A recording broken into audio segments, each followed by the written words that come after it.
Welcome to this lesson.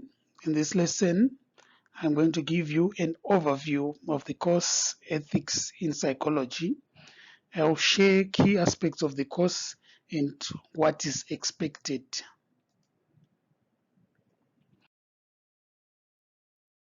The objectives of this lesson are to define the term ethics and other related concepts, to illustrate the functions of ethical codes, to describe institutions and organizations that define ethical codes, to show the relationships between psychology and law, and finally, I will illustrate the purposes of ethics in professional psychology.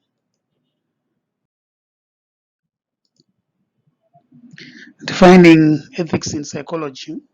Many scholars have put forward many definitions, and here are a few.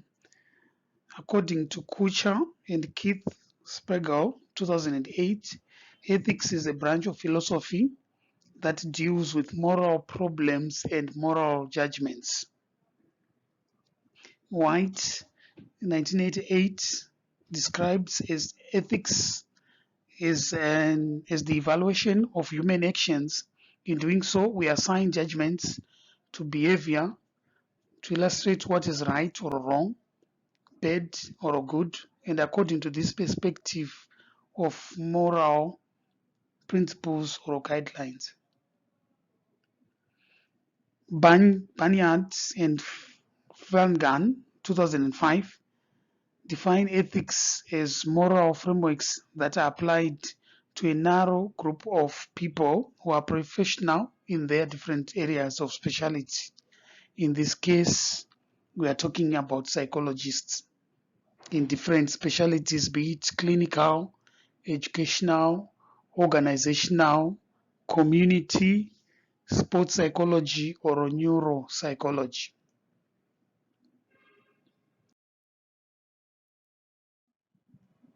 Morals. Morals are concerned with human behavior, especially the distinction between good and bad, right or wrong behavior. When we talk about ethical dilemma, we are talking about circumstances in which the moral obligation demand or appear to demand that a person adopt each of the two or more alternative actions, yet that person cannot perform all the required alternatives at the same time. Ethical conduct, these are defined as professional, and it is important that psychologists have an ethical conduct that guides their everyday activities. So these are issues that guide the activities of psychologists, and this may include how psychologists treat clients, research, and or interact with other psychologists, the media, students, patients, and the general members of the public.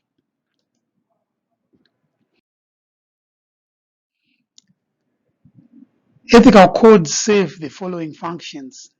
A, to do no harm, that is, codes protect clients from harm, and also to protect the confidentiality and privacy of clients. Another purpose is to act responsibly and also to uphold the integrity of the profession. That is, when you are a psychologist, you're expected to be a person of integrity so that you do not put the name of the profession into disrepute, and also to maintain competence and to avoid exploitation, and also finally to promote the welfare of clients' safety. These may be children or other vulnerable members of groups.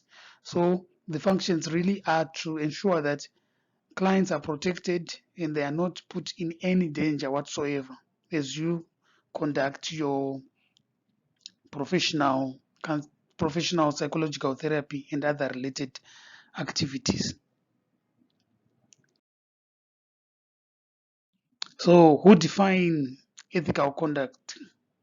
The following professional organizations are responsible for instituting the various codes as well as monitor and define the expected behaviors of psychologists. As it relates to Zimbabwe, we are guided by the Zimbabwe Allied Health Professions Council, the Zimbabwe Allied Mental Health Professions Council, the Zimbabwe Psychological Association, and internationally there are other associations like the American Psychological Association, American Psychiatric Association, and all other related organizations. These may include like the Canadian Guidance and Counseling Association. So these are organizations and institutions that are responsible for crafting ethical codes and ensuring that these codes are protected and they are not in any way violated. Now we come to the aspect of psychology and law. I would like to explain the relationship between the two. As you are well aware, the law regulates many aspects of psychological practice.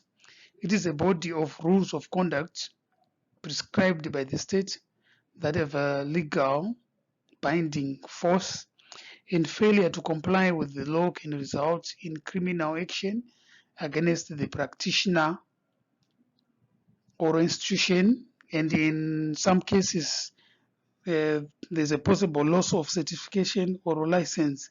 And if the cases are serious, one can be jailed or disbarred from conducting any activities or related to psychology. So we have to understand that there's an intricate relationship between the two.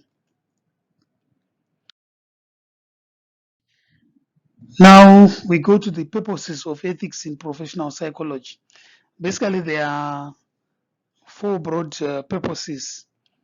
The first one, establishing the integrity of the profession, and the purpose of education and professional socialization, and also the issue of public trust, and lastly, the enforcement value of ethical codes. So, in the next slides, I'm going to explain each and every one of these purposes in great detail. When we talk about the purpose of establishing the integrity of the profession, we have to note that ethical codes help to establish and maintain the viability of the profession. These codes reflect a collective decision that the profession is better off when ethical standards are not based solely on individual assessments, and they ensure that there is an adoption of a set of core values that reflect a consensus among members of a discipline, which distinguishes psychology from other disciplines. So they hope in establishing the integrity of the profession and to set it apart from other professions. In terms of education and professional socialization, ethical codes help as a serving a socialization function. They provide a guide to what psychologists should reasonably expect from themselves and from one another, and they enable the principles that act as a support and guide to individual psychologists in their effort to resolve ethical dilemmas.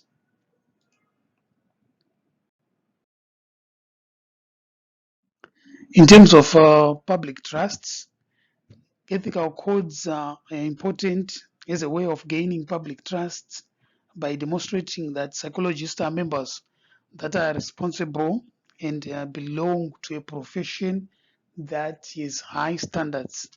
The codes also serve as a public relations tool, in that clients, when they know that there's an ethical codes that guide the profession, it also serves as a public relations tool, and they also provide standards against which the public can hold psychologists accountable. So if there are codes that are prescribed for a certain profession, And if you are to go against those guidelines, these codes help as a guideline to which the public or other professionals can hold you accountable. In terms of the enforcement nature of ethical codes, they provide a clear statement of the types of behaviors that are considered ethical violations, and this enables clients and psychologists in particular to avoid such behaviors. And they also assist clients in making ethical complaints. So the complaints are made against what is ethically responsible. And the codes also serve as a guide for licensing boards, courts, and other institutions for the evaluation of the responsible conduct of psychology within the community. So it is important to note that as an enforcement value, they are there to provide the yardstick to which behaviors are guided and can be measured against. So, in summary,